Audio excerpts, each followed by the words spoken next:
कैसा होता है बैतरणी नदी? कैसे दिखता है बैतरणी नदी? ऐसा क्या कर्म करना पड़ता है जैसे हम बैतरणी पार कर सकते हैं? या कौन पाप काम करने से इंसान कभी भी बैतरणी के उस पार नहीं जा पाएंगे? अगर ये प्रश्न आपके मन में भी है तो चलिए जानते हैं बैतरणी नदी के बारे में और भी गहराई से। नमस्कार दोस्तों, डेस्टिनी चैनल पर आप सबको हार्दिक स्वागत है। अगर आप भी हिंदू माइथोलॉजी के बारे में और भी गहराई से जानने की इच्छा रखते हैं तो हमारे चैनल को सब्सक्राइब कर दीजिए। हम जब भी पृथ्वी पर जन्म लेते हैं, कहा जाता है तभी से हमारे साथ जुड़ जाता है कर्म। कर्म के बंधन से हम मुक्त नहीं हो सकते हैं, क्योंकि ये एक जन्म से दूसरे जन्म तक आता है। पर अगर आप जीवित रहते हुए गरुड़ पुराण पाठ कर लेते हैं या सुन लेते हैं तो पाप कर्म कट जाता है। गरुड़ पुराण अनुसार इंसान की जब मृत्यु हो जाता है तब यमदूत आत्मा को यमलोक ले जाता है। यमलोक जाने के रास्ते में बहुत ही बाधा आती है और इनमें से एक बाधा है बैतरणी नदी। ऐसा कहा जाता है पुण्य आत्मा बहुत ही आसानी से पार कर लेता है बैतरणी नदी, पर पापी आत्मा को बहुत ही कठिनाइयों का सामना करना पड़ता है।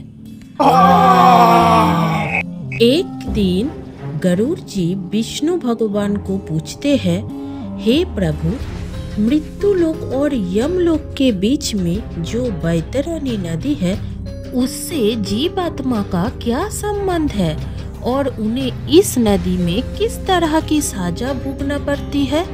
तब श्री हरि कहते हैं, हे गरुड़, बैतरणी नदी देखने में बहुत ही भयंकर है और जो पापी आत्मा इस नदी के पास आते हैं उसे बहुत ही डराती है बैतरणी नदी।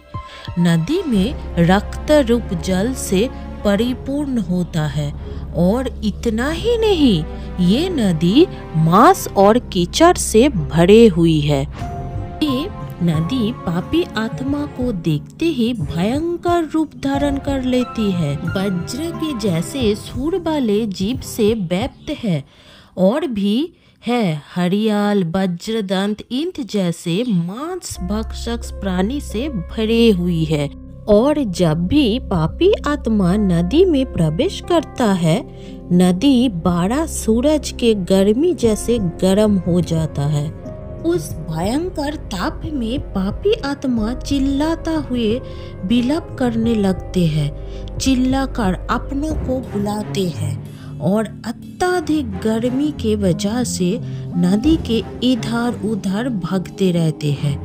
और जब गर्मी बर्दाश्त नहीं होती तब कीचड़ भरा हुआ नदी में डुबकी लगाती है। भगवान गरुड़ जी को बोला, हे गरुड़, कुछ आत्मा को हमेशा के लिए इस नदी में रहना पड़ता है। जो आत्मा इस तरह की पाप किया है, जो आत्मा गुरु, माता, पिता और अन्य जनों का अवमानना किया है, उसे ये महानदी में रहना पड़ता है। इसके अलावा जो इंसान अपने जीवन काल में अपने पवित्र, सुशीला और धर्मपरायण स्त्री का त्याग किया है, उन पापी आत्मा को सदाई के लिए इस महाघिलौना नदी में रहना पड़ता है। और जो स्त्री अपने पति के साथ छल किया है, जो बालक का पति का वध करते हैं, वो ये नदी में हमेशा के लिए रहते हैं।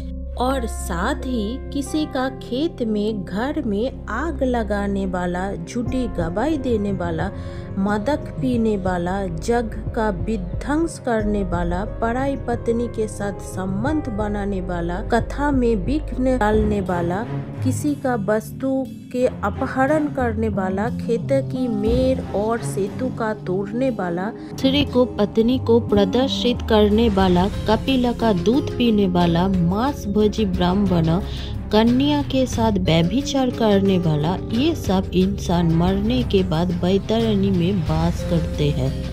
इन सब के अलावा अहंकारी, अपनी झूठी प्रशंसा करने वाला, गर्भपात कराने वाला आत्मा भी बैतरणी में निवास करता है।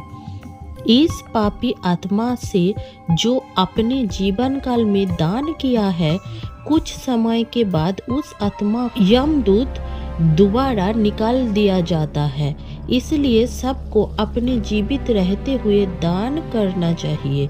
जो व्यक्ति अपने जीवन काल में गोदान किया है ब्राह्मणों को, उसे भी बैतरणी नदी के यातना से मुक्ति मिल जाता है। कहा जाता है गोदान करने से वो व्यक्ति मृत्यु के बाद गाय के पूंछ पकड़ के बैतरणी पार हो जाता है। आप लोगों को कैसे लगा हमारी वीडियो? अगर अच्छा लगा तो जरूर सब्सक्राइब करके जाइए और कमेंट में बताइए क्या आप गरुड़ पुराण के बारे में और गहराई से जान पाए।